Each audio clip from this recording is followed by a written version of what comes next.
வணக்கம். Red news செய்திகளுக்காக பிரின்சி. மாதவரம் சட்டமன்ற தொகுதி புழல் ஒன்றியத்தில் திமுக வேட்பாளர் சுதர்சனம் உதயசூரியன் சின்னத்திற்கு தீவிர வாக்கு சேகரிப்பு.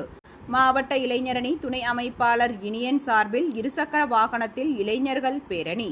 சென்னை வடகிழக்கு மாவட்டம் புழல் ஒன்றியத்தில் உள்ள கிரானைட் லைன், வடகரை, விளாங்காடுபாக்கம் உள்ளிட்ட 7 ஊராட்சிகளில் மாதவரம் சட்டமன்ற தொகுதி ஜனநாயக முற்போக்கு கூட்டணி திமுக வேட்பாளர் மாதவரம் சுதர்சனம் தொகுதி மக்களை சந்தித்து திராவிட மாடல் அரசின் சாதனைகளை கூறி ஒன்றிய கழக பொறுப்பாளர் வழக்கறிஞர் அற்புதராஜ் தலைமையில் உதயசூரியன் சின்னத்திற்கு வாக்குகள் சேகரித்தார்.